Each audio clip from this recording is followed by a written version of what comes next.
Assalamualaikum warahmatullahi wabarakatuh. Senang berjumpa dengan pengunjung YouTube Irawan Harahap.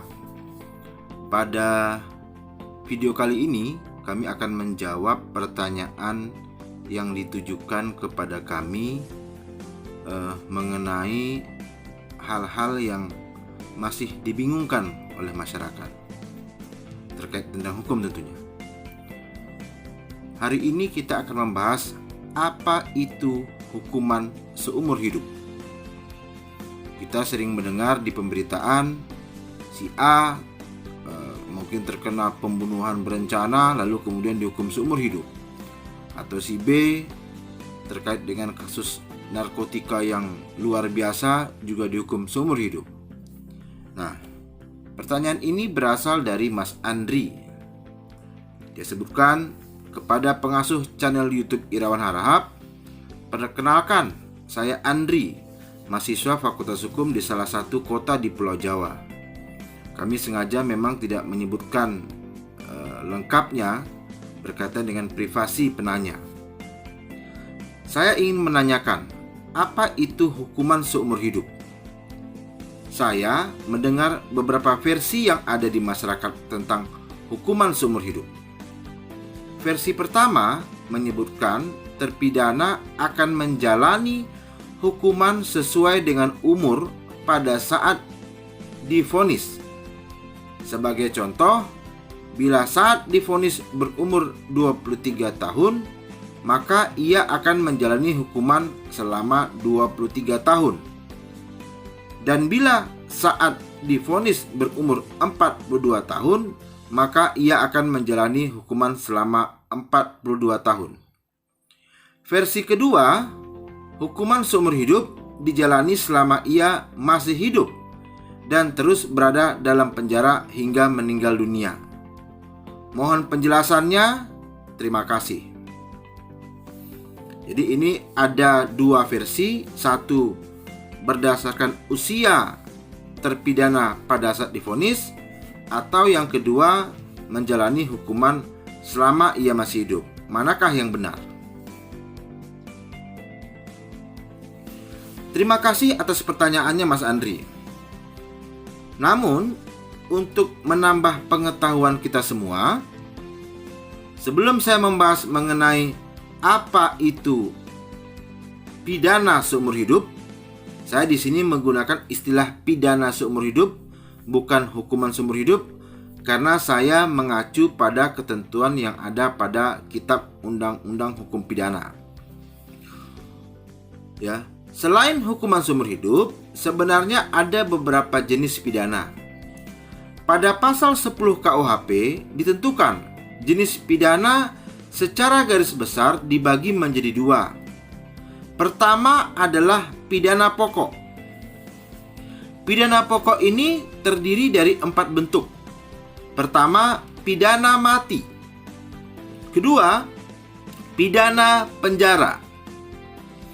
Ketiga, kurungan. Keempat, denda.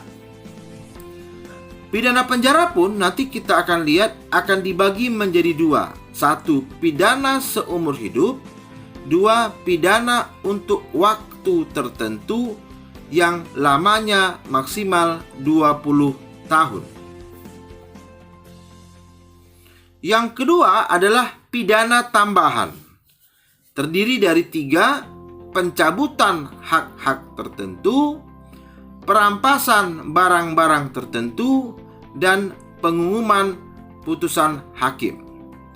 Di luar ketentuan ini dimungkinkan juga ada pidana tambahan lainnya, sesuai apabila pada aturan yang lebih spesifik tersebut mengatur hal yang sedikit berbeda. Dalam jawaban ini, mengacu pada KUHP, saya menggunakan istilah pidana seumur hidup. Pidana penjara seumur hidup adalah salah satu dari dua variasi hukuman penjara yang diatur dalam pasal 12 ayat 1 KUHP. Pasal 12 ayat 1 KUHP berbunyi, Pidana penjara ialah seumur hidup atau selama waktu tertentu.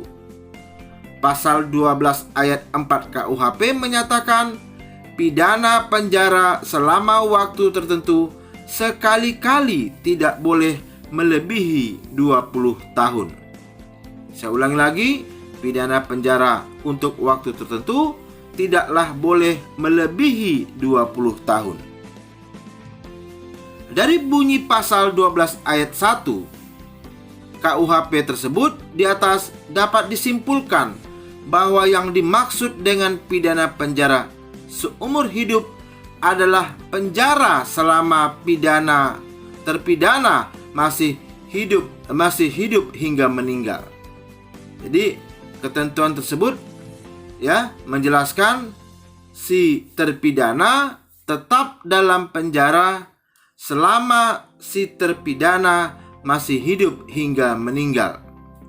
Ketentuan tersebut sekaligus membantah versi bahwa hukuman penjara seumur hidup diartikan hukuman penjara yang dijalani adalah selama usia terpidana pada saat vonis dijatuhkan. Jika pidana penjara seumur hidup diartikan hukuman penjara yang dijalani adalah sesuai dengan usia terpidana pada saat vonis dijatuhkan, maka yang demikian menjadi pidana penjara selama waktu tertentu. Contohnya, sesuai dengan pertanyaan Mas Andri, bila saat divonis berumur 23 tahun, maka ia akan menjalani hukuman selama 23 tahun. Dan bila saat divonis berumur 42 tahun, maka ia akan menjalani hukuman selama 42 tahun. Hal ini melanggar ketentuan pasal 12 ayat 4 KUHP, di mana lamanya hukuman yang dijalani oleh terpidana untuk waktu tertentu ternyata mestinya akan melebihi batasan maksimal 20 tahun. Dan yang kedua, menurut saya logikanya itu juga akan menimbulkan ketidakadilan, karena kita bisa bayangkan ada dua pelaku melakukan tindak pidana secara bersama-sama, kemudian dihukum seumur hidup. Yang satu berumur 23 tahun, yang satu berumur 42 tahun. Kemudian pemaknaannya adalah sesuai dengan usia, maka tentu menimbulkan kerancuan dalam eksekusi hukuman nantinya. Jadi, dari uraian di atas dapat kita pahami dasar hukum serta logika mengapa pidana seumur hidup berarti penjara sepanjang si terpidana masih hidup, dan hukumannya baru akan berakhir setelah kematiannya. Nah, ini saya coba membahas dengan belum mengikutsertakan apabila terjadi perubahan masa atau eksekusi di lapangannya. Contohnya, karena sesuatu hal antara lain berkelakuan baik dan sebagainya, dimungkinkan saja hukuman yang seumur hidup itu dirubah menjadi bentuk hukuman yang lainnya. Demikian jawaban yang bisa saya dapatkan. Semoga bermanfaat. Apabila Anda berkenan, silakan untuk mensubscribe channel kami ini, sekaligus dapat membagikannya bagi pihak yang lain. Maju terus literasi hukum Indonesia. Assalamualaikum warahmatullahi wabarakatuh.